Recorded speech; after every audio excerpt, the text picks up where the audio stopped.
Cualquier material utilizado en nuestro video como contenido de música, imágenes, clips de videos tienen derechos de propiedad. Por lo tanto, el material utilizado en nuestro canal no tiene fines comerciales. Dicho contenido original le pertenece a sus creadores a quienes los conocemos como tal. Por lo tanto, el material utilizado en el video está protegido con derechos de autor y son propiedad intelectual del autor. Por lo tanto, la finalidad de este video consiste en mostrar material para dar a conocer a la comunidad que ve este video. Usted está entrando a Archivos Motorsport y Aviones, un canal dedicado a todo lo que se mueva. Bienvenidos y disfruta de nuestro canal. Hoy les ofrecemos en el canal de Archivos Motorsport y Aviones by Black Hawk la serie de bombarderos V británicos de la Real Fuerza Aérea. Saludos a todos nuestros seguidores de nuestro canal de Archivos Motorsport y Aviones by Black Hawk. Bueno, hoy tenemos un video muy especial porque queremos hablar sobre la serie de bombarderos de la Real Fuerza Aérea Británica, la famosa serie de bombarderos V. Los bombarderos V eran los aviones de la Real Fuerza Aérea de la RAF durante la década de los años 50 y años 60, que comprendían la Fuerza de Ataque Nuclear Estratégico del Reino Unido, que oficialmente fue conocida como la Fuerza V o la fuerza principal del Comando de Bombarderos. Los tres modelos de bombarderos estratégicos conocidos colectivamente como la clase V fueron el Vickers Valiant, que volvió por primera vez en 1951 y entró en servicio en 1955. El siguiente sería el Abra Vulcan, que era un avión en forma de ala delta que volaría por primera vez en el año de 1952 y entraría en servicio en el año de 1956. Le seguiría el Handicap Victor, que volaría por primera vez entre 1952 y entraría en servicio en 1957. La Fuerza V Bomber alcanzaría su punto máximo en el año de 1964 con 50 Valiants, 70 Vulcans y 39 Victors en servicio. Cuando se hizo evidente en la Unión Soviética y la crisis de los misiles tierra-aire, y justamente sobre la serie de misiles conocidos como los S-75 Divina podía derribar aviones en alto vuelo, la Fuerza de Bombarderos V cambiaría sus métodos de ataque de bajo nivel. Además, el perfil del misil Blue Steel se había cambiado a uno de penetración y liberación de bajo nivel. Esto tristemente redujo significativamente su alcance. Luego se planeó pasar al misil balístico de lanzamiento aéreo Skybolt, que era un poquito más largo de alcance. Cuando Estados Unidos canceló el Skybolt, la capacidad de supervivencia de la Fuerza V era muy cuestionable. Esto llevó a que la Real Naval asumiese el rol de disuasor nuclear a partir de 1968, utilizando misiles balísticos intercontinentales UGM-27 Polaris lanzados desde submarinos nucleares. El pacto táctico o el papel táctico pasó a aviones más pequeños como el Spirit Jaguar y el Panavia Tornado. Los bombarderos V también eran capaces de lanzar armas más convencionales, apoyados por un complejo sistema informático analógico conocido como el sistema de navegación y bombardeo, que permitía los bombardeos precisos incluso en distancias bastante largas. Los Valiants fueron utilizados durante la crisis del Canal del Suez como bombarderos estratégicos convencionales. Los vencedores y los Vulcan habían sido desplegados en el archipiélago malayo como elemento de disuasión durante el enfrentamiento entre Indonesia y Malasia, pero no se utilizaron en misiones. El Vulcan es más bien recordado por sus bombardeos convencionales Black Bolt durante la Guerra de las Malvinas en el año de 1982. Para apoyar tales misiones se desarrollaron las versiones de aviones cisterna de 3 diseños, se produjeron versiones de reconocimiento y también se realizaron otras modificaciones durante su vida útil. Los Valiant fueron retirados del servicio para el año de 1964 después de que aparecieran problemas de la fatiga del metal en sus alas. Una variante planificada de bajo nivel no avanzó más allá del prototipo. El uso de todos estos bombarderos V como plataformas de armas nucleares o convencionales simplemente terminó en el año de 1982. El trasfondo. El Comando de Bombarderos de la Real Fuerza Aérea, la RAF, puso fin a la Segunda Guerra Mundial con una política de uso de bombarderos pesados con motores de 4 pistones para incursiones masivas y se mantuvo su compromiso con esta política en el periodo inmediatamente posterior a la guerra. La Real Fuerza Aérea adoptaría el Avro Lincoln, un avión actualizado del Avro Lancaster de tiempos de guerra, como bombardero estándar para multipropósito. La producción del Lincoln continuaría después de la guerra y finalmente se construyeron 450, aunque fue proporcionado por un poderoso bombardero en el año de 1945 que carecía del alcance para alcanzar objetivos de la Unión Soviética y sería vulnerable a los aviones nuevos de combate que estaban en desarrollo y en proceso de entrega a las Fuerzas Armadas británicas. Los elementos dentro de la Real Fuerza Aérea y el gobierno no buscaron adoptar el nuevo armamento nuclear y los avances de la tecnología de la aviación de aquella época para introducir medios más potentes y efectivos para llevar a cabo la guerra en caso de entrar en una guerra nuclear. En noviembre de 1944, los jefes del personal del Reino Unido habían solicitado un informe a Sir Henry Dishart sobre posibles medios para guerras futuras. Al informar el conocimiento del progreso de los estudios aliados para producir la bomba atómica, en junio de 1945 el comité Dishart instó a que fomentara la investigación de energía atómica a gran escala, previo a los devastadores ataques con armas atómicas que se pudieron dar a final de la Segunda Guerra Mundial y lo que posteriormente serían las siguientes pruebas nucleares. Esto permitió proyectar bombardeos a reacción de alto vuelo navegando entre 500 millas por hora, es decir, unos 800 kilómetros por hora, a 40.000 pies, es decir, unos 12.000 metros.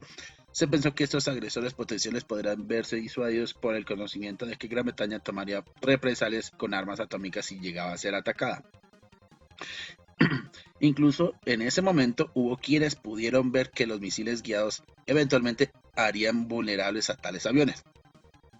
Pero el desarrollo de tales misiles estaba resultando siendo difícil y era probable que los bombarderos de reacción rápidos de alto vuelo sirviesen durante años antes de lo que fuese necesario. Algo mejor, los bombarderos masivos eran innecesarios si solo un bombardeo podía destruir una ciudad entera o una instalación militar con un arma nuclear.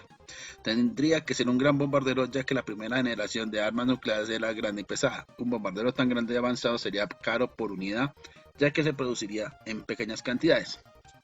Durante la primera parte de la Segunda Guerra Mundial, Gran Bretaña tenía un proyecto de armas nucleares llamado Tubular Alloys, que en el Acuerdo de Quebec de 1943 fusionó con el Proyecto Manhattan en los Estados Unidos. El gobierno británico confiaba que Estados Unidos continuase compartiendo tecnología nuclear, que consideraba un descubrimiento conjunto. Después de la guerra, pero la ley de la energía atómica que aplicó Estados Unidos desde 1946, la llamada Ley Mulholland, puso fin a esta cooperación técnica. El gobierno británico se vio en este sentido como un resurgimiento del aislacionismo estadounidense, como había ocurrido después de la Primera Guerra Mundial, y temía la posibilidad de que Gran Bretaña tuviese que luchar solo en una guerra contra un agresor externo. También temía que Gran Bretaña pudiese perder su status quo como gran potencia y su influencia en asuntos mundiales. Por lo tanto, reinició su propio esfuerzo de desarrollo de armas atómicas, que ahora recibiría el nombre en código de High Explosive Research. La primera bomba atómica británica simplemente sería probada en la operación Hurricane en el 3 de octubre de 1952. Para el desarrollo, en el mes de noviembre de 1946, el Ministerio del Aire emitió un requisito operativo llamado OR-230 para un bombardero a reacción avanzado capaz de llevar una bomba de 10.000 libras, de 4.500 kilogramos, a un objetivo de 2.000 millas náuticas, es decir, unos 3.700 kilómetros a la redonda, desde un avance de cualquier parte del mundo con una velocidad de crucero de 500 nudos, es decir, unos 930 kilómetros por hora, y a una altitud de 35.000 a 50.000 pies, es decir, unos 11.000 a 15.000 metros de altura. El peso de la bomba surgió como un requisito operativo anterior para una bomba atómica OR-1001 que especificaba un máximo de 10.000 libras, es decir, 4.000 kilogramos. Los requisitos de velocidad y altitud se basaron en lo que se consideró necesario para penetrar las defensas aéreas enemigas. El avión así no debía pesar alrededor de unas 200.000 libras, es decir, 91 kilogramos. El Ministerio de Abastecimiento resistió e inicialmente se negó a aceptar el OR-230. Los cálculos mostrarían que una nave como esta de este tipo se requería con una pista de 2.000 yardas, más o menos unos 1.800 metros de largo. Las pistas de aterrizaje del Comando de Bombarderos se construyeron para manejar el Lancaster, y extenderlas sería una empresa bastante costosa que implicaría no solo una construcción adicional, sino también la adquisición de terrenos y trabajos de demolición. El OR-230 nunca se cumpliría y finalmente se canceló el 17 de septiembre de 1952. El Comité de Requisitos Operacionales se reunió para discutir el OR-230 en diciembre de 1946. Este comité fue presidido por el vicejefe de Estado Mayor del Aire, el mariscal del aire Sir William Dixon, con el Stuart Scott Hall, el director principal de Desarrollo Técnico del Aire, en representación del Ministerio de Abastecimiento. El resultado fue un nuevo requisito operacional, el OR-229, es decir, el OR-229, el 7 de enero del 47. Era muy similar al OR-230, pero el alcance se redujo a 1.500 millas náuticas, es decir, 2.800 kilómetros, y el peso se redujo de 100.000 libras a 40, o sea, es decir, 45.000 kilogramos a menos de lo que se esperaba. El OR-229 formaría parte de la base de una especificación dada por el Ministerio del Aire. El B-35-46 era una solicitud de diseños que se había dirigido a la mayoría de los principales fabricantes de aviones del Reino Unido. Entre las empresas que se conocen de esa época, Handley Page, Armstrong Whitmore, Avro, Bristol, Shaw Brothers y Engis Electric. Un Avro 707 en vuelo en 1951 sería uno de los pocos modelos que serían desarrollados para probar la configuración del ala delta gruesa de la cola elegida para el caso del Avro Vulcan. El 30 de abril de 1947 se invitó a Armstrong Whitmore, la compañía Avro, Engis Electric y Handley Page para presentar ofertas formales de diseño.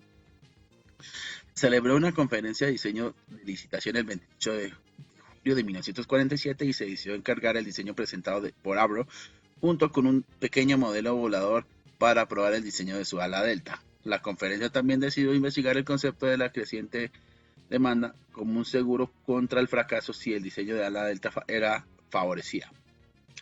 Se consideraron los diseños de Handley Page y de Armstrong Whitmore. El Ministerio de Abastecimiento otorgó la cobertura financiera en forma de un orden de intención de proceder ITP y Avro. En el noviembre del 47, un comité asesor seleccionó el diseño Handley Page el 23 de diciembre del 47 y también le otorgó un ITP. La reunión del 17 de diciembre del 46, que surgió con el OR 230, también decidió solicitar ofertas para un diseño más conservador que se pudiera ponerse en servicio más rápidamente y para que se pudiera actuar como un seguro adicional contra el fracaso de los dos diseños más avanzados. Esto se expresó como un nuevo requisito operacional llamado OR239, a partir del cual se generó una especificación del Ministerio del Aire del B14/46 que se emitió del 11 de agosto de 1947. Esto tenía requisitos de altitud y velocidad de crucero más bajos que el B-35-46, pero lo que por lo demás era en sí el modelo era idéntico. Shorts presentaría un diseño que recibiría una ITP en noviembre de 1947. El resultado fue un diseño extremadamente conservador con alas rectas, el Shorts Sperry, en la que la práctica era poco más que un Lincoln propulsado con motores de jet.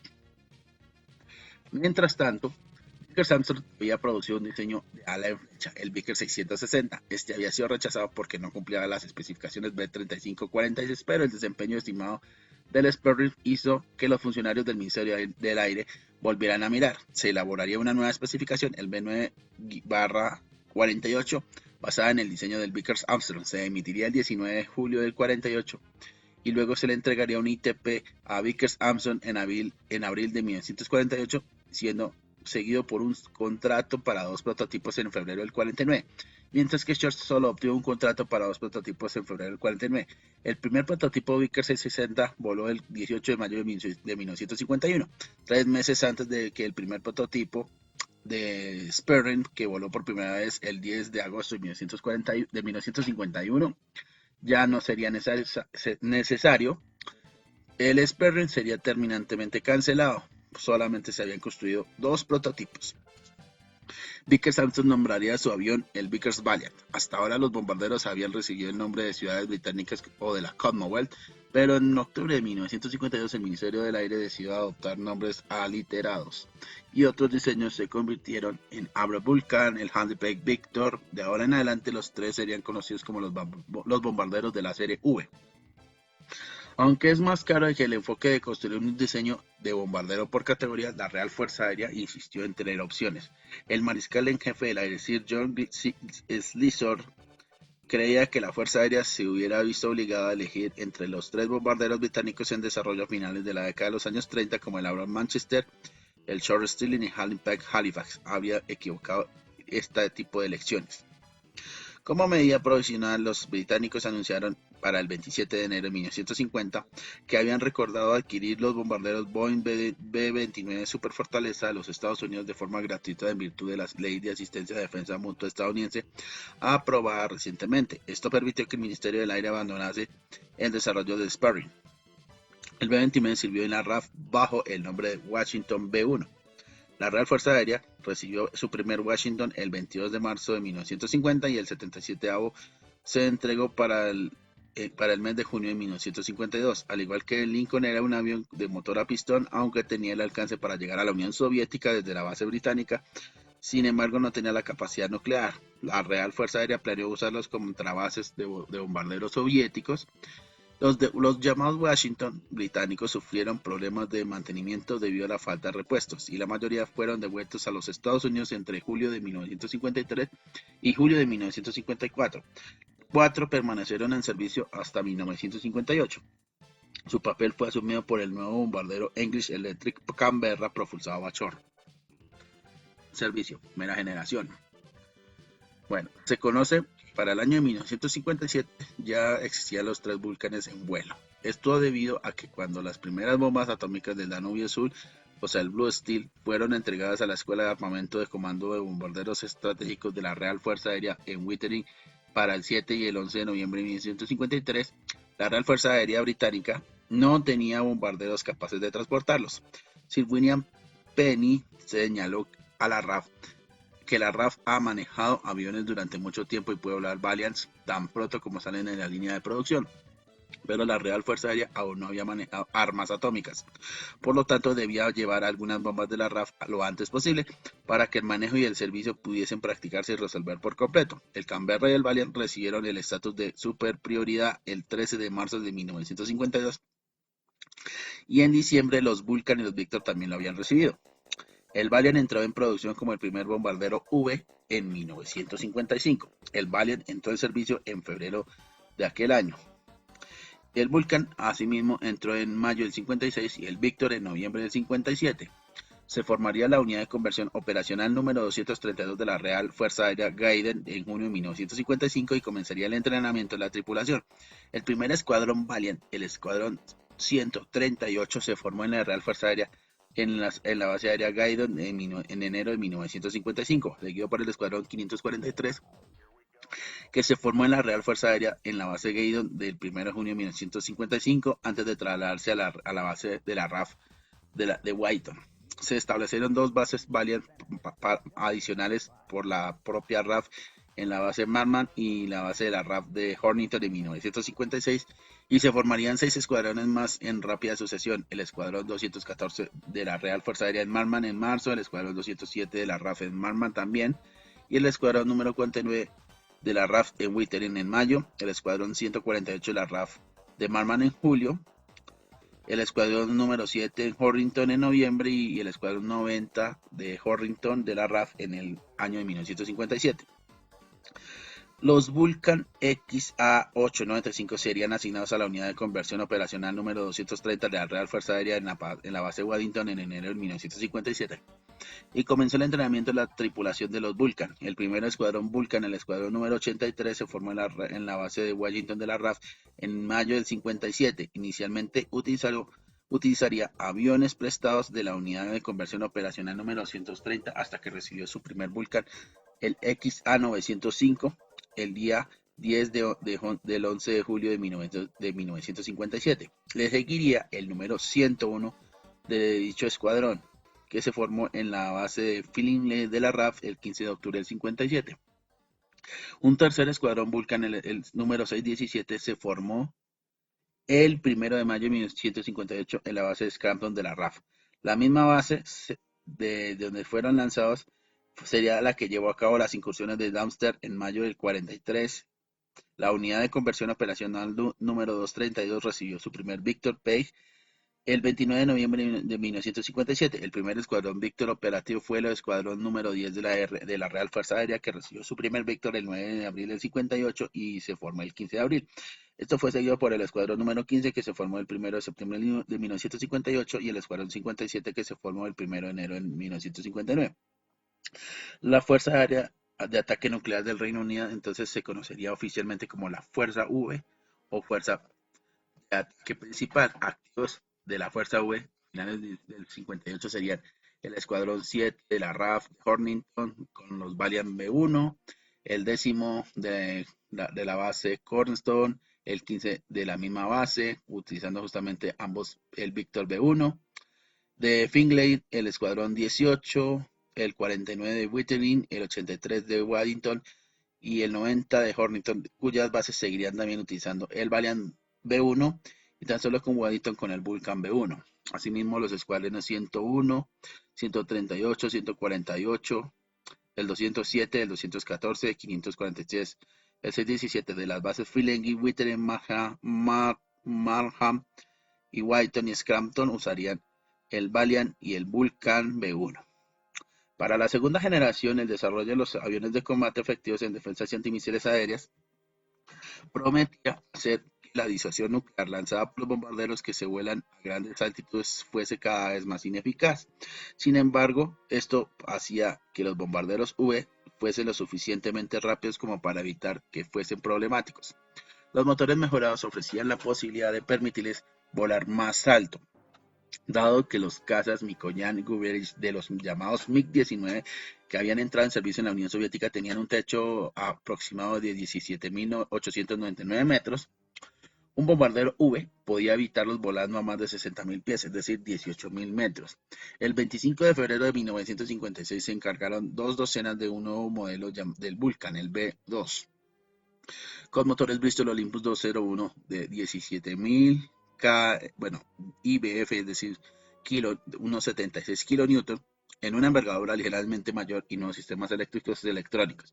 El pedido de septiembre del 54 y el octavo del pedido de marzo de 1955 se cambiaron por el B2, haciendo un total de 49 pedidos. Se ordenarían de 40 para el 22 de enero del 58. Un modelo de preproducción, el XH533, volaría por primera vez el 19 del 58 y en una prueba de AMACH 4 para 1959 que alcanzó los 18.700 metros.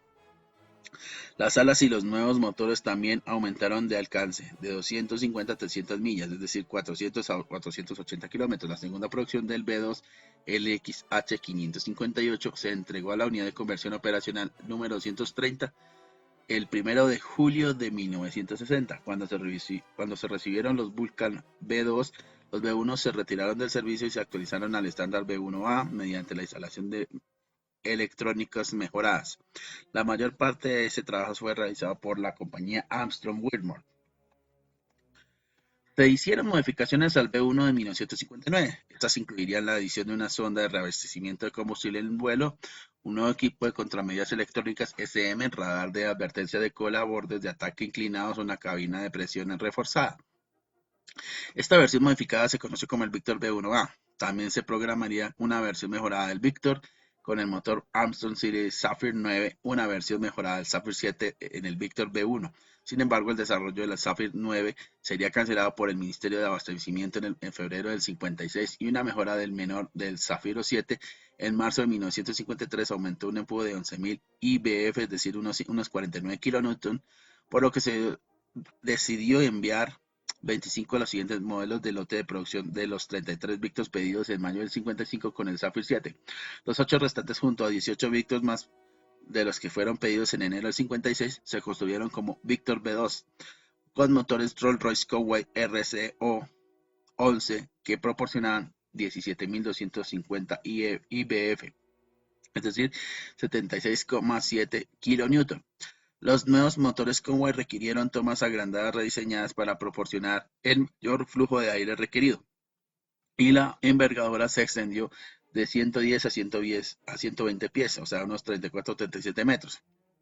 Como en el Vulcan, el sistema eléctrico de este avión fue reemplazado por uno CA en vez de ser el CC. El prototipo Victor B2 XH668 volaría por primera vez el 20 de febrero del 59, pero perdió uno sobre el mar de Irlanda el 20 de agosto. La primera producción del B2 XL188 se entregó el 2 de noviembre del 61 y el escuadrón 139 se convirtió en el primer escuadrón Victor B2 el 1 de febrero del 62. Los activos de la Fuerza V a finales del 62 eran, por ejemplo, los escuadrones del 9, 10, 12, 15, 27, 35, 44 y 50, que habían volado los aviones Vulcan B2, el Victor B1 y el B1A, justamente con operaciones de las bases de la RAF de Conway, Cottesmore, Scranton, Coningsby y Waddington, serían los que serían conocidos de ese caso. Mientras también tendrán los Victor B1A y el B2 en el caso de las bases de la RAF de Hornington, Scranton, Waddington y Whitney, que utilizaría los escuadrones 55, 57, 83, 101, 100, 139 y 617. La fuerza del bombardero V alcanzaría su punto máximo en junio de 1974 cuando 50 Valiant, 70 Vulcans y 39 Victors estaban ya en servicio. En retrospectiva, la decisión de proceder con 3 bombarderos V sería cuestionable. Al final resultó que, con todos los errores que podían haber sido realizados por el Valiant y su modelo B2 fue diseñado específicamente para las operaciones de bajo nivel que los bombarderos V habían empleado en sus últimos años. Además, la razón fundamental para producir tanto el Vulcan como el Victor desapareció desde el principio. El hecho de producir un Victor B2 en lugar de concentrarse en un Vulcan B2 especialmente dudoso, y el mariscal del jefe del aire, Sir Harry Broadhouse, lo atribuyó al cabildeo de Sir Frederick Handley, el deseo de conservar puestos de trabajo en la industria de la aviación, ya que el gobierno quería que se produjera el motor Rolls-Royce Conway con el avión Vickers C-10. La misión nuclear. El gobierno británico era muy consciente de la devastación que traería una guerra nuclear. Un informe de 1953 estimó que un ataque al Reino Unido con 132 armas de fisión generaría 2 millones de bajas. Un estudio de seguimiento que consideró el posible efecto de las bombas de hidrógeno estimó que tan solo 10 podrían reducir al todo el Reino Unido a una ruina radiactiva. Dado que la defensa no era práctica, el Reino Unido recurrió a una política de disuasión, apuntando a la población y los centros administrativos de la Unión Soviética. En 1957, el Ministerio del Aire elaboró una lista de 131 ciudades soviéticas con una población de 100.000 habitantes o más. De estos, 98 estaban dentro de las 2.100 millas náuticas, es decir, unos 3.900 kilómetros alrededor de lo que vendría a ser el punto de origen del ataque en el Reino Unido. De estos se seleccionaron 44. Se estimó su destrucción porque esto podía provocar hipotéticamente matar alrededor del 30% de la población urbana de una ciudad de la Unión Soviética en particular, cualquiera que fuese el motivo de un ataque hipotético, alrededor de unos 38 millones de personas, según lo estimado, para la capacidad de ataque de los bombarderos. Era casi inconcebible que una guerra contra la Unión Soviética no involucrase a los Estados Unidos, al menos desde el punto de vista en el año de 1946. Sin embargo, la planificación de la defensa estadounidense contemplaba usar al Reino Unido como una base de operaciones para ataques nucleares desde y para la Unión Soviética, como el United States Air Force, es decir, la recién creada Fuerza Aérea de los Estados Unidos que reemplazaba a la Fuerza Aérea del Ejército de los Estados Unidos tras la guerra. Aún no había desarrollado bombarderos de largo alcance que pudiesen alcanzar objetivos en clave hacia la Unión Soviética desde las bases estadounidenses. Pero la estrategia de los Estados Unidos era que los ataques a los centros de población urbanos de una hipotética guerra mundial o tercera guerra nuclear, bueno, como lo quieran llamar, tendrían poco o nulo valor una vez que la guerra hubiese comenzado realmente y priorizasen los objetivos militares, particularmente aquellos desde los cuales se podían lanzar o desplegar armas termonucleares. La coordinación de planes de la guerra entre el Comando de Bombarderos de la Real Fuerza Aérea y el Comando Aéreo Estratégico SAC de la USAF era claramente deseable y se negoció un plan de guerra conjunto entre el 54 y el 58. La fuerza nuclear de la Real Fuerza Aérea fue capaz de destruir objetivos clave que desde los aviones bombarderos de Estados Unidos habría entrado en espacio aéreo soviético, teniendo en cuenta la capacidad del Bomber Command, o el comando de bombarderos, de estar en el objetivo en la primera ola de varias horas antes de que una fuerza principal del SAC operase desde bases estadounidenses. Al menos ese era lo que el cálculo estimado hipotético de este tipo de operaciones. Basándose en la suposición de que la RAF, el comando aéreo de la RAF de la unidad de bombarderos tendría alrededor de 100 bombarderos V listos en operaciones para 1959.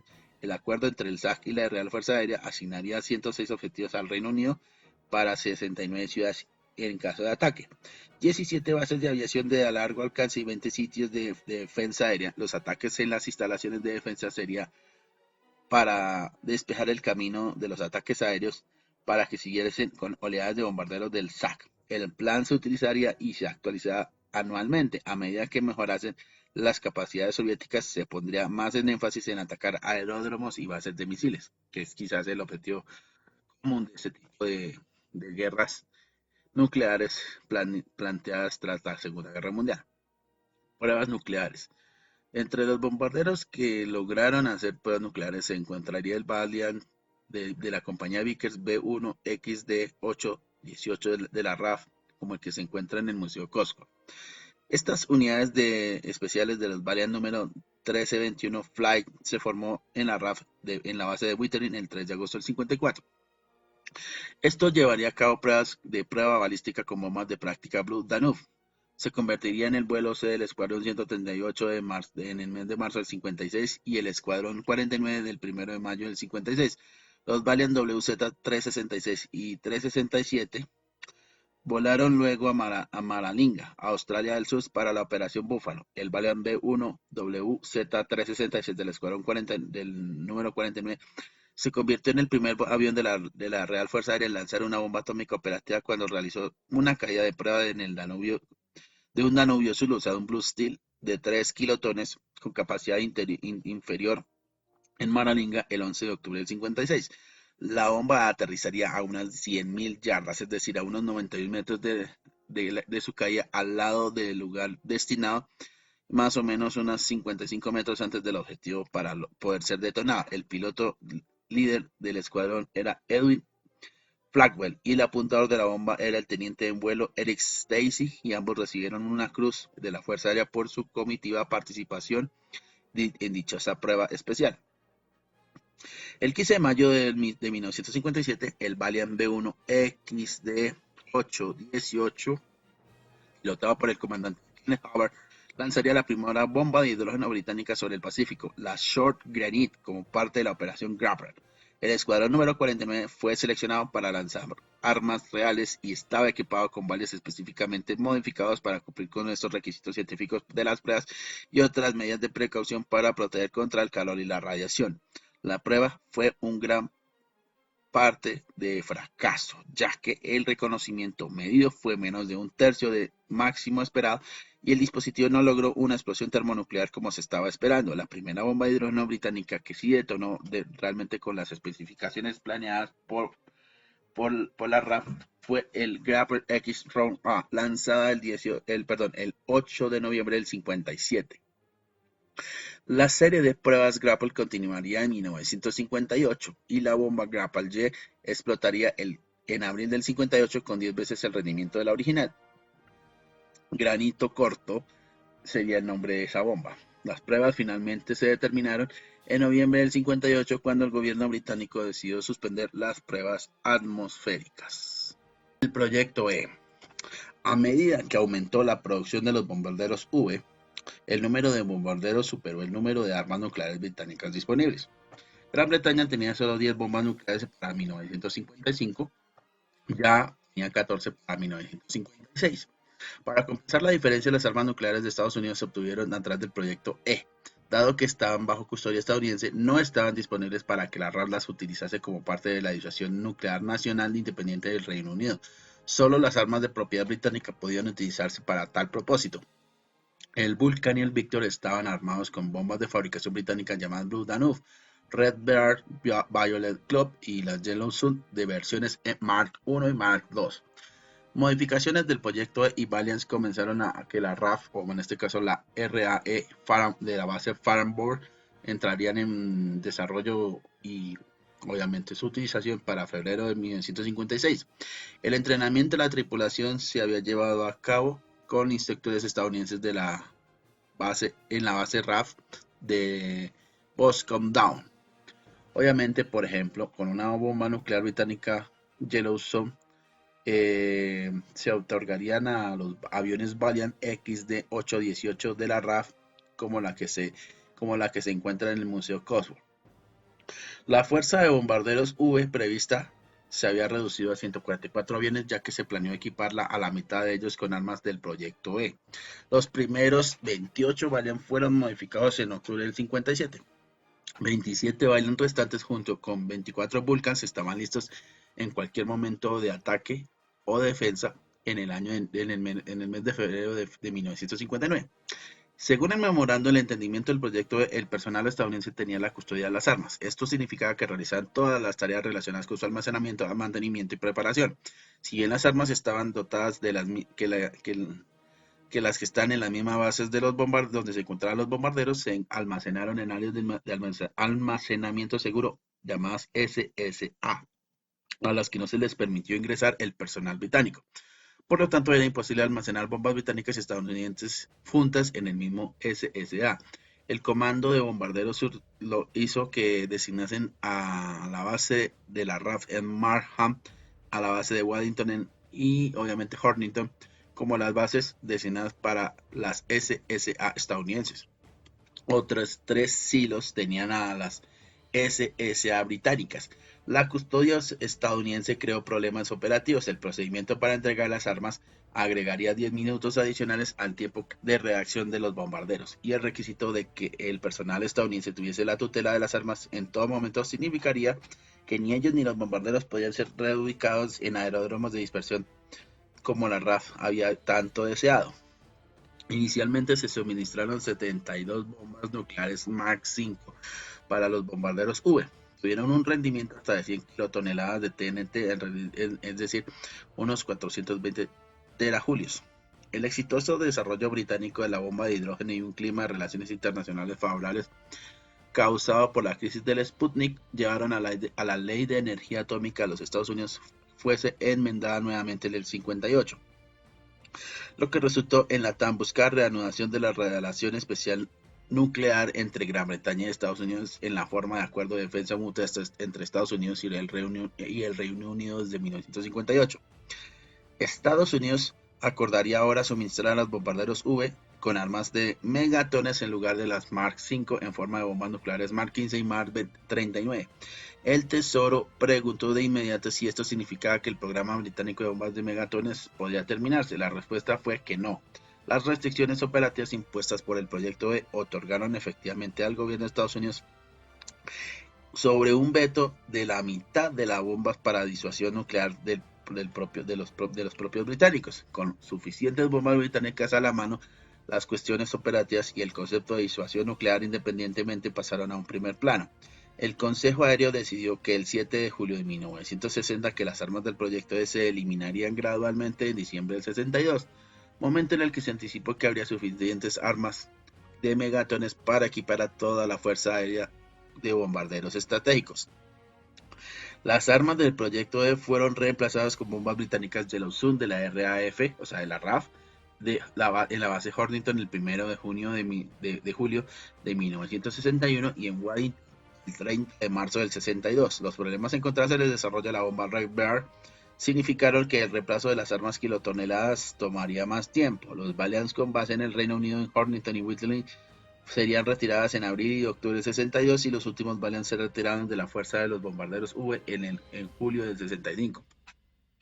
La carga de práctica final de la Real Fuerza Aérea en la base de Marman con la Mark 43 fue en enero del 65 y el último personal estadounidense las abandonó en la base en julio. Una huelga de bajo nivel. A la perspectiva de los bombarderos pudiesen evitar las defensas soviéticas se atenuó con la aparición del Mikoyan Gurevich MiG-21, que el capitán o coronel, o bueno, en este caso, un miembro del mando del gobierno británico, Nigel Bridge, del Estado del Aire y altos oficiales de la Real Fuerza Aérea vieron que el aeródromo de Tushino, el 24 de junio de 1956, no presentaba ninguna preocupación inmediata, ya que los diseños soviéticos a menudo tardaban varios años en desplegarse. Pero su techo preocupante de 65.610 pies, es decir, de unos 20.000 metros, planteaba una clara amenaza a los bombarderos V. También lo hicieron los nuevos misiles tierra-aire SA-2 que habían debutado en 1957. Uno de ellos había derribado un Lockheed U-2 estadounidense piloteado por Francis Gary Powers. Todos recordemos el famoso espionaje que tuvo hacia la Unión Soviética el 1 de mayo del año de 1960. En 1957, el supersónico bombardero Abrams 730 sería simplemente cancelado.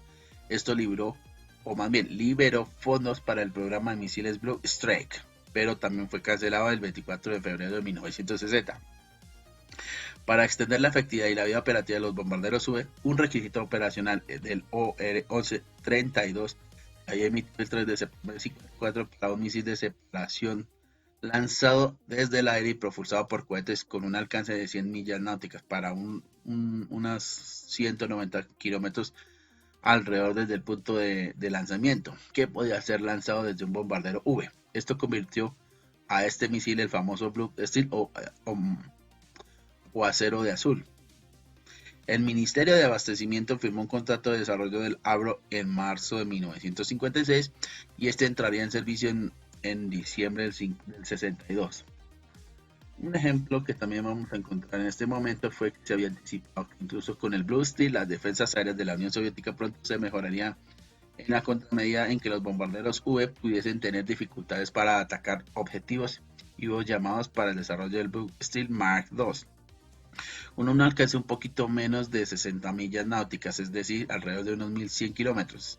A pesar del nombre, se trata de un misil completamente nuevo y no un desarrollo del Mark I. El ministro de Aviación, Duncan Sandys, de aquella época, insistió en que se concediera la prioridad a la puesta en servicio del Mark I y el Mark II, que había sido cancelado en su lugar a finales del 59. Se requirió una modificación considerable para permitir que Victors se llevaran justamente en sus alas al Blue Steel. Estos incluyeron cambios estructurales en la bahía de bombas, se instalaron nuevos motores Conway RCO número 17 de 92 kN, es decir, 20.600 IBF, junto con un sistema de encendido por combustión para poder permitir que los 4 motores se encendiesen simultáneamente y reducir el tiempo de revuelta de 11 a 2 minutos por avión. Un total de 23 aviones Victor B-2 se actualizaron al nuevo estándar conocido como el B-2R para modernización y 2 más se construyeron como tal para dicha función. Luego el gobierno británico recurrió a Skybolt, un misil estadounidense que combinaba el alcance del Boostrick con la base móvil del Blue Steel y era lo suficientemente pequeño como para que pudieran los dos llevarse en el ala de los bombarderos Vulcan, o al menos bajo su bodega de armas, armado con una ojiva británica Red Snow. Esto mejoraría la capacidad de la fuerza de bombarderos V del Reino Unido y prolongaría su vida útil hasta finales de los años 60 y principios de los años 70. El Comité de Defensa del Gabinete aprobó una adquisición del Skybolt en febrero del 60. Los Vulcan B-2 fueron modificados para llevar un par de misiles Skybolt, pero fueron equipados con motores Bristol Olympus 301 de 20.000 IBF, es decir, unos 89 kN en las alas reforzadas y 2 puntos de sujeción especiales. Se diseñó una ojiva británica para encajar en el cono de la nariz del Skybolt y se llevaron a cabo disparos de prueba ficticios en la base de West Frere de la RAF a partir del 9 de diciembre de 1961. No resultó posible modificar los Victors. El proyecto se detuvo abruptamente cuando el gobierno de los Estados Unidos canceló el Skybolt el 31 de diciembre de 1962. Pero los puntos de conexión vestigiales se utilizaron para cápsulas contramedidas electrónicas ANALQ 101 durante la Guerra de las Malvinas. Para reemplazar al Skybolt, el primer ministro Harold Macmillan negoció el acuerdo de Nassau con el presidente de Estados Unidos John F. Kennedy el 3 de enero de 1963, en virtud del cual los Estados Unidos acordó suministrar al Reino Unido misiles balísticos lanzados desde submarinos Polaris. En lugar de esto, simplemente lo que marcó fue el comienzo del fin de la era de la disuasión nuclear de bombarderos V para Gran Bretaña, pero pasarían 6 años antes de que se construyesen los submarinos y la Real Naval pudiese asumir la responsabilidad. Originalmente se formaba parte de esta fuerza V, 3 escuadrones de Valiant serían asignados al Chasseur como parte de la TBF, de la Tactical Bomber Force o Fuerza de Bombarderos Tácticas, mientras seguirían siendo parte del Comando de Bombarderos para Entrenamiento y Administración. A medida que los nuevos Victors y los Vulcan fueron disponibles, los Valiant se convirtieron en excedentes de la Fuerza V planeada para 144 aviones. Esto se propuso para que 24 Valiants pudiesen reemplazar 64 bombarderos Canberra.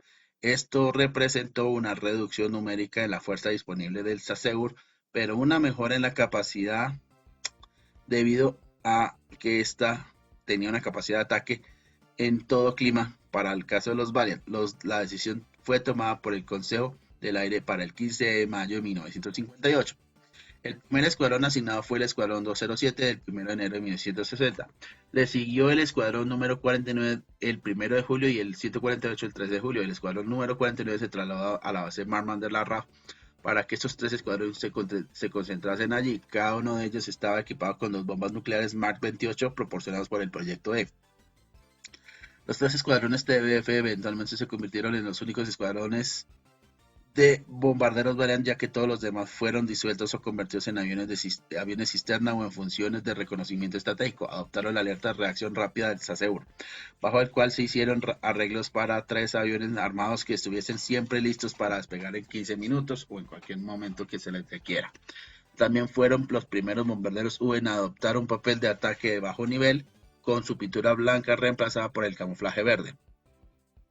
Durante la crisis de los misiles de Cuba, cada escuadrón de la Fuerza V mantuvo un avión completamente armado y una tripulación de 15 minutos para prepararse para las operaciones en caso de represalias. Para el año de 1963, la Real Fuerza Aérea estaba convencida de que para tener alguna posibilidad de supervivencia, los bombarderos V tendrían que atacar a bajo nivel, a altitudes por debajo de los 3.000 pies, es decir, 910 metros. Un costoso nivel para poderse precisamente hacer ese tipo de ataques. Recordemos que esto era lo que ponían en peligro a ataques de otros cazas enemigos. El radar fue menos efectivo debido al desorden generado por el suelo. Los 3 escuadrones Vulcan B-1A de la RAF con sede en Waddington y los escuadrones Victor B-1A de la base Hornington y Colston de la RAF recibieron la orden de cambiar a operaciones de bajo nivel en marzo del 63. Los escuadrones Vulcan B-2 y Victor B-2 siguieron adelante en ese proceso. El 1 de mayo del 64, una señal de nueva doctrina fue la sustitución de una pintura blanca por camuflaje verde en sus superficies alares superiores, comenzando por los Vulcan XH505 para el 24 de marzo del 64. También serían equipados con nuevos SM, equipo de posicionamiento en tierra y radar de seguimiento de terreno. Las pruebas realizadas por el Reino Unido en la base Woomera demostraron que el Blue Steel podía lanzarse desde un nivel bajo. La bomba de caída libre Yellowstone Mark II fue una historia diferente, y los bombarderos U equipados con ella se habrían tenido que subir a una altitud media para liberarla. Se desarrolló una nueva bomba, el W-177. Las entregas de 450 kilotoneladas de TNT de 1900 terajulios para el W-177 comenzaron en septiembre del 66 a través del proyecto E y la introducción de la bomba Red Bear, más pequeña y ligera, que entró en servicio en 1960 por aquellos mediados de los años 60. El Canberra y la Real Naval del Ejército del Aire, que habían sido capaces de lanzar armas nucleares, pero su poder era insignificante en comparación a los 109 Victor y bombarderos Vulcan.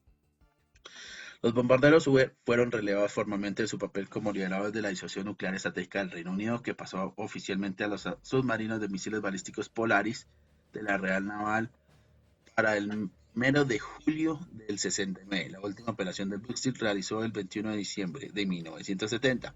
5 escuadrones Vulcan continuarían sirviendo con el arma W-177B en un papel táctico en Europa con el SASEUR. 2 escuadrones 9 y 35 de la RAF con base a priori en Chipre, donde reemplazaron a los bombarderos Canberra en apoyo CENTO, y las operaciones en el nuevo flanco sur de la OTAN habían sido retirados para 1975 a raíz de la invasión invasión turca en Chipre. A 6 escuadrones de Vulcans todavía se les había asignado el papel con el arma W-177 en 1981. Los últimos 4 escuadrones restantes estaban a punto de disolverse en 1982 cuando se les pidió que ayudasen en la guerra de las Malvinas. Las misiles con armas convencionales. Si bien es cierto que los bombarderos U están destinados a utilizarse para contramediar en armas nucleares, también fueron partícipes en diferentes operaciones especiales, tales como la crisis del Canal del Suez. El primer bombardero V que se utilizó en combate con bombas convencionales fue el Valiant en Operación Musketeer, cuya respuesta militar anglo-francesa durante la crisis del Canal del Suez fue en 1956. Fue la primera y única vez que los Valiant se lanzaron para llevar bombas en operaciones en combate. Unidades de la RAF comenzaron a desplegarse en la isla de Malta en septiembre del 56, y cuando Israel atacó a Egipto el 29 de octubre del 56, 4 escuadrones Valiant, los 138, 148, 207 y 214, cuyos escuadrones estaban basados en la base de Luga de la RAF, y el escuadrón 138 fue el único con una dotación completa de 8 Valiant. Los números 148 y 207 tenían cada uno 6 y el número 114 tan solo 4. El objetivo inicial era neutralizar a la Fuerza Aérea Egipcia, que se creía que tenía alrededor de 100 aviones de combate Mikoyan Gurbalis Mi-15 y 30 bombarderos bimotores Ilyushin Il-28. Se sabía que el sistema de radar de alerta temprana egipcio no estaba operativo debido a la falta de mantenimiento y piezas de repuesto, por lo cual se ordenó a los bombarderos que bombardearan de noche, cuando las defensas controladas virtualmente serían efectivas de alguna manera mínima. Eso significó la reversión a las tácticas utilizadas por el Comando de Bombarderos de la Segunda Guerra Mundial. Los Valiant no estaban entrenados ni equipados para tales misiones. No todos los Valiant estaban equipados para tener el sistema de navegación y bombardeo NBS, y no fue tan útil en todos los que se utilizaban en esas operaciones. Esto obligó a una reversión del sistema de bomba visual más antigua, como los que se utilizaban en la Segunda Guerra Mundial a punto de la ayuda del copiloto. Los Valiants y los Canberras estaban equipados con un sistema de navegación por radio IH, pero no se pudo utilizar porque no había balizas en el Medio Oriente. Sin embargo, los Valiant también estaban equipados con un radar grid side, que aún podía simplemente tener un buen uso. La primera misión que obtuvieron fue para el 31 de octubre, en cooperación con los bombarderos Canberra de Malta y Chipre, que tenían dichas operaciones allí. El objetivo era tan chico cuyas bases aéreas egipcias que decidieron atacar en el área se encontraban cerca del Cairo, incluida la base aérea del Cairo del Oeste. En el último momento se descubrió que 15 aviones de transporte estadounidenses estaban en el Cairo del Oeste evacuando a civiles, y el objetivo tuvo que ser alterado mientras los bombarderos ya estaban en el aire. Los Valiant dejaron caer marcadores de objetivo y luego los Canberra lanzaron bengalas para iluminar el área objetivo. Esto permitió que otros Canberra lanzasen bombas sobre las pistas. Este patrón se repetiría en los ataques a 4 aeródromos en el delta del Nilo y 8 en el área del Canal del Suez durante las siguientes noches. La última misión del Valiant se realizó el 3 de noviembre contra la isla El Agami. Se creía que era un dispositivo de reparación de submarinos. Cuando terminaron las operaciones se lanzaron 450 toneladas largas, es decir, unas 460 toneladas de bombas, mitad de las cuales habían caído 650 yardas, unas 590 de sus objetivos principales. Los resultados no fueron tan impresionantes como se esperaba. 3 de los 7 de las bases aéreas egipcias principales permanecieron apenas en pleno funcionamiento. A una se le acortó la pista de aterrizaje y a las otras 3 crearon 3 cráteres que debían que se pudieron rellenar.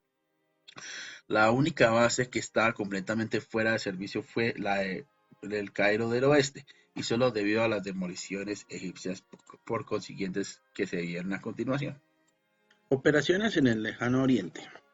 El 29 de octubre de 1957, 3 Valiants del escuadrón número 214 que volaron para la base aérea de Changi de la RAF en Singapur durante los 15 días que tuvieron para ganar experiencia operando en el Lejano Oriente. Esto se conoció como parte de los beneficios que le otorgaron al ejército en el entorno de esos ejercicios. Posteriormente, pequeños destacamentos de Valiant y Vulcan se desplegarían en el Lejano Oriente durante una quincena durante cada 3 meses hasta el mes de junio de 1960, aunque la emergencia malaya estaba en curso en ese momento. Ninguno de los aviones de los Spitfire del ejercicio había participado en operaciones de combate. Cuando los Valiant fueron asignados a Seur, perdonen la pronunciación, para operaciones en Europa, la misión convencional en el Medio Oriente fue asignada a los Vulcans de la RAF que estaban con base en Waddington, mientras que en el Lejano Oriente fue entregada a los Victors con base en la base RAF de Kotex-Kor y de Hornington. Cuando la confrontación en Indonesia se calentó suficientemente en el mes de diciembre de 1963, 8 vencedores del escuadrón 10 y 15 fueron enviados al Lejano Oriente, donde tenían su base de la RAF en Tegua y en Butterworth. Las tripulaciones normalmente servían entre 3 tours de 1,5 de meses.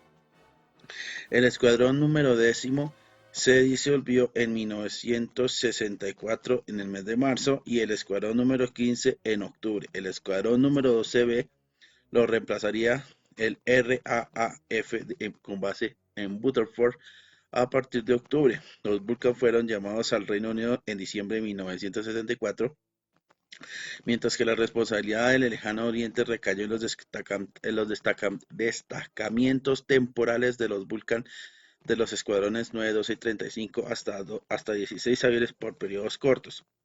Las tensiones disminuyeron después de marzo de 1965 y el tamaño del destacamento se redujo a 4 aviones, cuando el Waddington Wing, o sea, el ala Waddington, se convirtió en el Mark II Vulcan. La responsabilidad se transfirió a los escuadrones 44, 50 y 101. Los despliegues anuales en apoyo al CATO continuaron durante varios años más. Durante la Guerra de las Malvinas del año 1982, los bombarderos jugarían un papel fundamental justamente con los escuadrones 44, 50 y 101, apoyados por el papel de los petroleros, o sea, en este caso los tanqueros Víctor de los escuadrones 55 y 57. Llevarían a cabo una serie de 7 misiones de ataque terrestre de lo que se llama del concepto de muy largo alcance contra posiciones argentinas en las Islas Malvinas. La operación se fue denominada como Código Black Buck. Los objetivos de las misiones eran transportar 21 bombas de 450 kilogramos.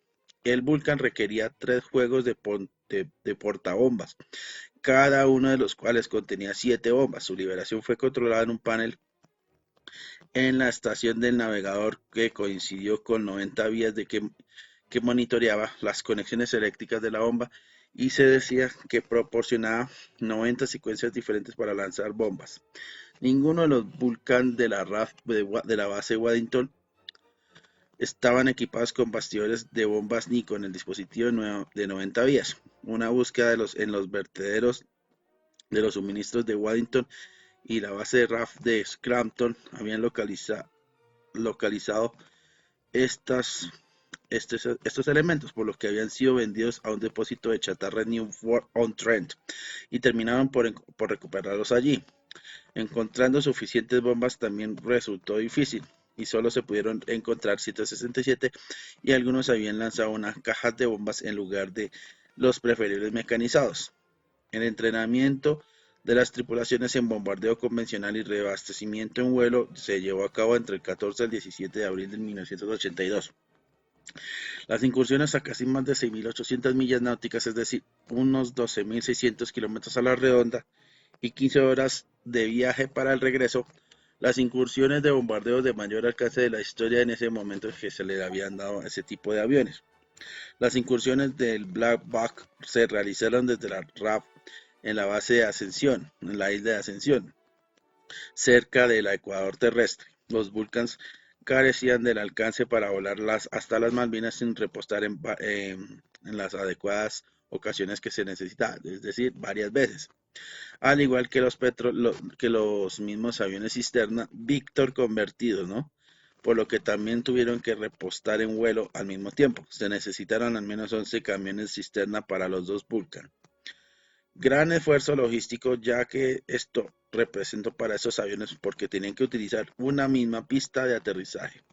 El avión llevaba 21 bombas de 1000 libras, es decir, de 450 kilogramos internamente, o simplemente de 2 a 4 misiles antirradar Strike externamente. De las 5 incursiones, el Black Buck que se completaron, 3 fueron contra la pista de aterrizaje y las instalaciones operativas de Stanley Airfield, y las otras 2 fueron misiones antirradar utilizando misiles Strike contra un radar 3D de largo alcance Weddell Bauhaus AN/TPS-43 en el área de Port Stanley.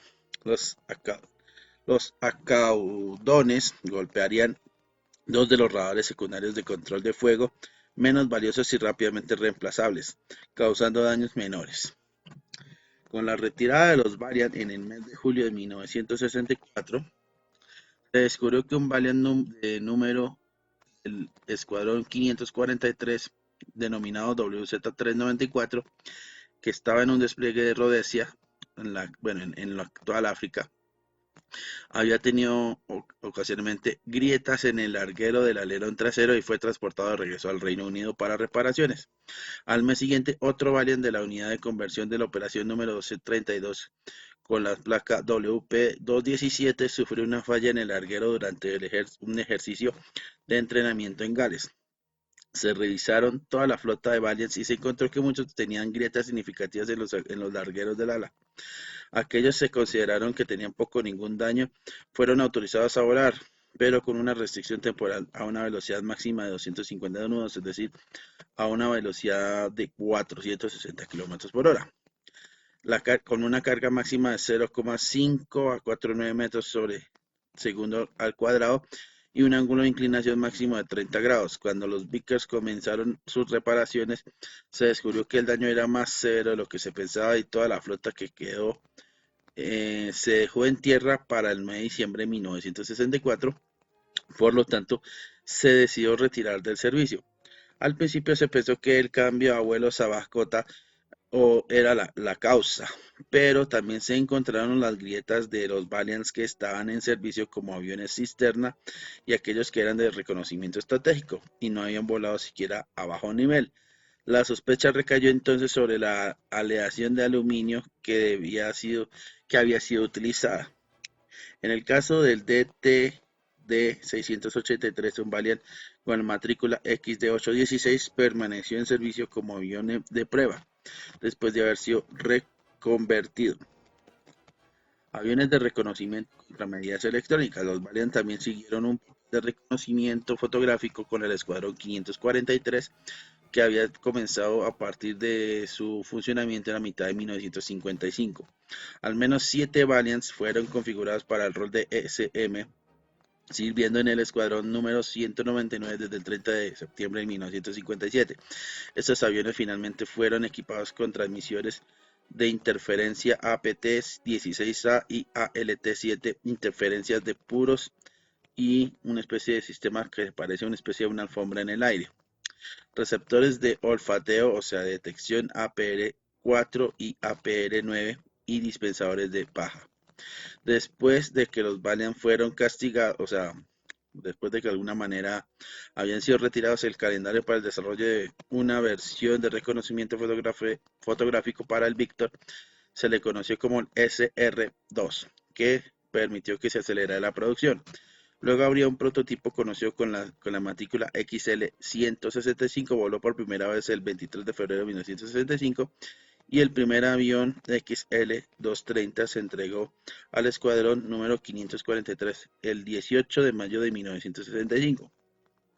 Los Victor SR2 llevaron a cabo un extenso trabajo de reconocimiento fotográfico que puso un aumento en importancia después de los bombardeos que cambiaron las operaciones de bajo nivel que se hacían a baja cota. El escuadrón número 543 se disolvió el 31 de 1974, pero un vuelo de 4 permanecería hasta el 30 de marzo de 1975 para participar en las pruebas de armas nucleares francesas en el Pacífico. La responsabilidad de la función de reconocimiento pasó al escuadrón número 27, que había reformado este mismo para el mes de noviembre de 1973 y se operaba el Vulcan SR-2 en el escuadrón número 27 que terminó disolviéndose en marzo de 1982. El reabastecimiento aéreo. Quizás es una de las funciones que en gran medida muchos bombarderos V tuvieron que sufrir con el paso del tiempo. Además de las funciones para las que fueron diseñadas, estos 3 bombarderos de la clase V, como tal les estábamos mencionando, sirvieron como aviones cisterna de reabastecimiento tanto para los suyos similares a los que ayudaban en operaciones como para otro tipo de aviones, por lo cual este sistema de reabastecimiento de combustible en algún momento u otro sirvieron en aviones tales como el Valiant, que fue el primero que se convirtió a gran escala a nivel de toda la RAF, es decir, toda la Real Fuerza Aérea, para el cual sirvió. El sistema sonda y descarga de reabastecimiento de combustible aéreo fue desarrollado por Sir Alan Corban, pero el ministro del Aire dudó de su valor mientras Gran Bretaña mantuviese bases en todo el mundo. Sin embargo, el 8 de enero de 1954, el Estado Mayor Aéreo de Gran Bretaña decidió que los bombarderos V deberían ser capaces de reabastecer de combustible en el aire y de actuar como tanques cisterna. Y en 1956 se emitió un requisito operacional con las siglas OR-3580 para un sistema de posicionamiento electrónico para facilitar el repostaje aéreo. Inicialmente no había aviones para realizar tal papel, pero se ordenaron 2 tipos nuevos de Valiant. Se produjeron 14 versiones BPR-K1, que se trata de una variante cisterna del modelo de reconocimiento fotográfico con una velocidad y una unidad de tambor que tenía una manguera HDU en la bahía de bombas. El modelo de producción final del Valiant fue la versión BK1, que tenía un tanque de combustible de 4.500 libras, es decir, 2.000 kilogramos en la parte delantera de la bahía de bombas y un HDU en la parte trasera. Por lo tanto, terminaron siendo construidos 44. El escuadrón 214 fue seleccionado para llevar a cabo pruebas de avión cisterna, mientras conservaba la función de bombardeo. En febrero del 58 las pruebas tuvieron éxito. En agosto de 1961 se ordenó un segundo escuadrón de Valiant, el escuadrón número 90, que comenzó a entrenar en el papel de reabastecimiento aéreo. Escuadrones como los 90 y el 214 se terminaron por convertir en escuadrones de avión cisterna a tiempo completo el 1 de abril de 1962. En una demostración de 20 a 21 del mes de junio de 1962, un Vulcan B-1A del escuadrón número 617 voló sin escalas desde la base aérea de la RAF hasta Sydney en 20 horas y 5 minutos, reabasteciendo 4 veces por aviones cisterna del escuadrón 214. Sirvieron para este papel hasta que los Valiant se retiraron abruptamente de este servicio. Ya se estaba trabajando para reemplazar a los Variants por los propios aviones Victors. Una propuesta para convertir al Victor B-1S y B-1A fue considerada por primera vez por el Estado Mayor del Aire el 25 de mayo de 1961 y fueron respaldados por el asesor científico en jefe del Ministerio de Defensa, Sir Solly Zuckerman, y los jefes de Estado Mayor en el año de 1963. El Comité de Política e Investigación de Defensa DLPC estimó que convertir 27 aviones costaría 7 millones de libras. Esto proporcionaría suficientes 3 escuadrones de cisternas. El precio pronto aumentó a 8 millones de libras por 24 aviones y el Tesoro se demostró reacio a gastar tanto dinero en empresa de una revisión de los compromisos de defensa en el extranjero en Gran Bretaña, que establecería que si se requería un tercer escuadrón. También hubo dudas sobre la viabilidad financiera del Handicap Victor. Se aprobó la conversión de 12 aviones el 12 de junio, 3 más el 9 de julio y otros 9 el 15 de septiembre. La segunda producción del Victor B-1 de matrícula XA918 se convirtió en un prototipo de avión cisterna. Esto implicaría que la instalación de cápsulas Flight de reabastecimiento Mark 220B en cada ala para repostar los aviones de combate, 2 tanques de combustible en la bahía de bombas y una HDU de reabastecimiento en vuelo Mark 17 en la bahía de bombas para los bombarderos y aviones de transporte.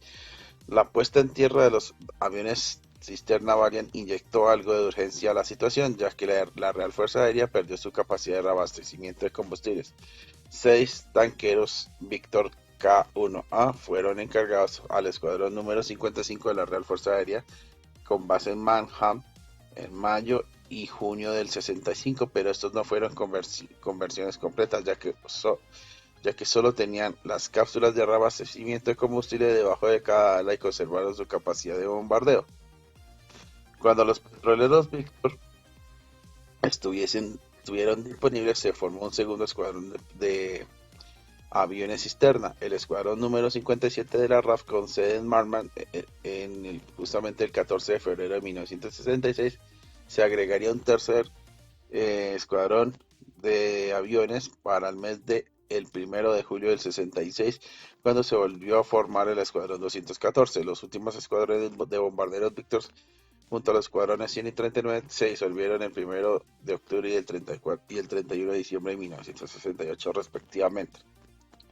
Se decidió convertir sus Victor B-2 en aviones cisterna. Sin embargo, mientras que el ala de Delta, dirigida por los Vulcan, se adaptó bien al vuelo de baja altitud, se sometió a delgadas alas de los Victor a una flexión considerable y sufrieron graves grietas de fatiga. Al repararlos, se convertiría en un costo importante en el programa de conversión de aviones cisterna, y Se determinó que algunos Victor estaban más allá de la reparación económica. Los Victor SR-2 fueron retirados del servicio para completar los números y fueron reemplazados por Vulcans. Debido al aumento de costos, ninguno de los SR-2 se modificó y solo se convirtieron 21 aviones cisterna Victor K-2. Hanley-Peck entregó entonces en liquidación en agosto de 1969 y Hacker Siddeley se encargó de los trabajos posteriores.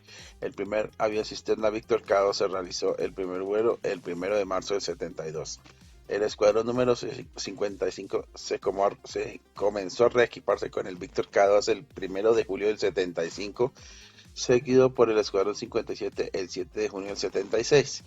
El escuadrón de 214 conservó el K-1A hasta que se disolvió el 28 de febrero de 1977, reduciendo la flota de petroleros de la Real Fuerza Aérea a solo 2 escuadrones. Durante la Guerra de las Malvinas, los compromisos de la flota de aviones cisterna Victor se volvió más abrumadores. Todos los camiones cisterna disponibles se desplegaron para apoyar las apariciones allí en operaciones de la guerra. Solo para la flota de cisternas Victor se hizo posible que el avión llegase hasta la isla de Ascensión con suministros vitales y que los bombarderos Vulcan llegaran a la isla de las Malvinas por la operación Black Buck. Mientras tanto, las fuerzas de la Real Fuerza Aérea en el Reino Unido fueron atendidas por la USAC con sus Boeing KC-135 Stratotankers. Se estaba trabajando para convertir en un BC-10 en avión cisterna, pero como medida provisional se decidió convertir a algunos bombarderos Lockheed C-130 Hércules y Vulcan. Se retiraría del equipo con el compartimiento del SM y se instaló allí una unidad de disco duro Mark 17. El primero de estos 6 aviones cisterna Vulcan convertidos con la matrícula XH561. Los otros fueron el XH558, el XH560, el XJ825, el XL445 y el XM571, que volaron el 18 de junio de 1982, solo siendo 7 semanas después de que comenzaran los trabajos de reconversión, y el primer avión cisterna Vulcan K-2 fue entregado a la Real Fuerza Aérea 5 días después.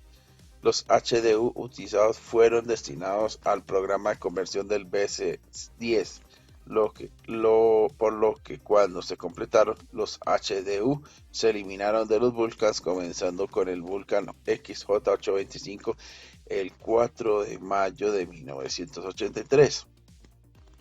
El Escuadrón 617 se disolvió el 31 de diciembre de 1981, seguido por el Escuadrón número 35 el 1 de marzo del 82, el Escuadrón número 9 en mayo del 82. Esto dejó solo los escuadrones números 44, 55 y 101 de la RAF de la base de Waddington, en que estos estaban programados para disolverse justamente después el 1 de julio del 82.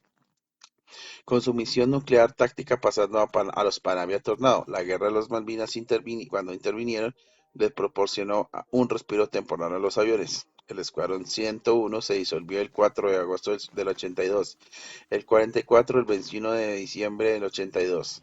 La última unidad Vulcan, el Escuadrón número 50 de la RAF con sede en Waddington, se disolvió el 13 de marzo del 84, dejando atrás 6 K-2 y 3 B-2. El Ministerio de Defensa decidió mantener un Vulcan en servicio para espectáculos aéreos. Esta función fue ocupada por el XL-426, luego por XH-558. En 1992, el XH-555 se vendió a un propietario privado y se realizó el último vuelo para la RAF el 23 de marzo de 1993. Los petroleros Victor volverían a estar en servicio activo en la Guerra del Golfo y solamente se desplegaron en Murrah, en Bahrein, entre diciembre de 1990 a marzo del 91. Posteriormente, los cisterna Victor se desplegarían en Akrotiri en apoyo a la operación Warden, las operaciones para proteger a las comunidades kurdas en la parte norte de Irak, y la de Muharrak en apoyo a la operación Khurral en el sur de Irak. Los cisternas regresaron a la base de Marman de la RAF en septiembre del 93, donde el Escuadrón 57, la última unidad de Víctor, se disolvió el 15 de octubre de 1993. Preservación quiso hacer para el mes de febrero 8 de 2007, el Museo Británico, conocido como el Museo Codsworth de la Real Fuerza Aérea, inauguró la Exposición Nacional de la Guerra Fría de la Real Fuerza Aérea de Codsworth en Shakespeare para contar con la historia de la Guerra Fría. En esta exposición reuniría exhibiciones estáticas de los 3 tipos de bombarderos de la serie V en un solo lugar por primera vez en la historia. El director general del museo, el Dr. Michael Afo, afirmó que el objetivo era que la gente fuera sintiéndose mejor informada sobre lo que sucedió en la segunda mitad del siglo XX a manera histórica. Con el Vulcan XH-555 con registro de matrícula civil EBLCN voló hasta octubre de 2015, financiado con donaciones públicas. Se exhibió en exhibiciones aéreas y eventos. Se ha utilizado como una pieza central para la excelencia en ingeniería, mostrando lo avanzado que fue para el periodo. Y bueno, amigos, esto ha sido básicamente este video especial sobre lo que fue la historia de la famosa serie de los bombarderos V y su propia flota como tal, que sirvió para ser la medida disuasoria de Gran Bretaña en marco de lo que fue la Guerra Fría para el uso de aviones bombarderos nucleares en los años 50-60 hasta el final de la Guerra Fría. Y bueno, gente, me pueden seguir en las siguientes redes sociales. Ustedes me pueden seguir en mis 5 canales de YouTube. ¿Cuáles son? En Archivos DC Universe, en este canal donde estamos acá, Archivos Motorsports y Aviones by Black Hawk, en Memorial Archivos Star Trek, en Archivos Marvel 616 más Star Wars, Archivos DC Universe, que es mi canal principal, en Archivos DC Video Blog by Black Hawk, que por cierto, están cordialmente invitados a que me sigan en esos canales. También me pueden seguir justamente en Twitter como Archivos DCU, Archivos DCU Plus y Archivos Motor. Esta tercera última cuenta es la que corresponde a nuestro apoyo, nuestro propio canal. En Twitch me pueden seguir en Archivos DCU y Archivos DCU Plus, en Patreon como Archivos DCU, en Patreon como Archivos DC Universe, Archivos Marvel 616 más Star Wars, Archivos DCU Oficial y Fandom World Archivos DCU, en TikTok en Archivos DCU by Black Hawk, en Instagram como Archivos DCU y Archivos DCU Plus. En Spotify me siguen en el debate del archivista, y también en la descripción de este video van a encontrar enlaces de invitación a los grupos y al canal de Telegram y al de Discord. Sin más que decir, yo soy Black Hawk y como siempre les digo, sigan siendo felices Black Hawk les dice, y nos vemos en otro video o short. Continuaremos con cualquier vehículo que se vaya desplazando y que traeremos pronto al canal. Transmisión fuera, bye. Antes que nada, te invitamos a que te suscribas no solamente a mis canales y a mi gran familia de redes sociales, sino que ahora con otros colegas youtubers estamos inscritos a una app llamada YouTubers Geeks, una app en la cual podrás disfrutar no solamente mi contenido, sino el contenido de otros colegas youtubers. Simplemente descarga la imagen, copia el código de barras con el celular y asimismo, una vez descargado, podrás disfrutar una vez del contenido de cada canal participante. No olvides, se llama YouTubers Geeks y podrás conseguirlo gracias a ese código de barras. Te es difícil encontrar mis redes sociales, ya hay un enlace en el que tú puedes darle clic y encontrar rápidamente todas mis redes sociales y demás canales. Simplemente debes dar clic a un enlace que está en la descripción de los videos o del propio canal, cliqueando linkatr.w/byblahawk. En él encontrarás todas nuestras redes sociales donde puedes encontrar nuestros enlaces a nuestros canales de YouTube y demás redes sociales. Recuérdalo, está en la descripción del video y del canal.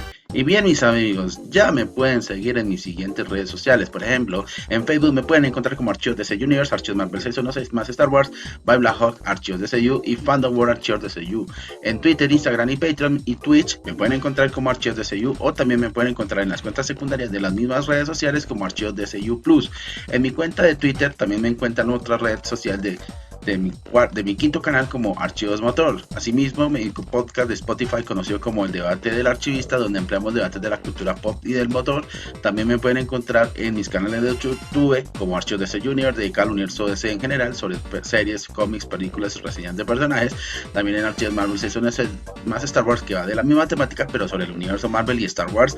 También me encuentran en Archivos DC by Black Hawk Videoblog, donde hacemos videos sobre la cultura pop, freaky, geek, así como de memoria alfa. Archivos Star Trek, donde hacemos toda la misma temática pero referente a viajar a las estrellas, así como mi nuevo canal de aquellas máquinas que se muevan y cualquier tipo de vehículo militar, deportiva, en Archivos Motorsport y Aviones by Black Hawk. Asimismo está disponible en los grupos de Telegram y Discord, que si quieren participar de nuestro contenido y ser notificados allí para que puedan seguir nuestro contenido. Y asimismo, pues los enlaces los van a encontrar en la descripción de este video y de todo el canal. No olviden suscribirse, darle compartir, darle like, y asimismo pueden disfrutar con gusto y apoyarnos de corazón para mejorar nuestro contenido. Recuerden darle a la campanita a las notificaciones de los canales y simplemente más que decir: yo soy Black Hawk y sigan siendo felices. Black Hawk les dice: transmisión fuera.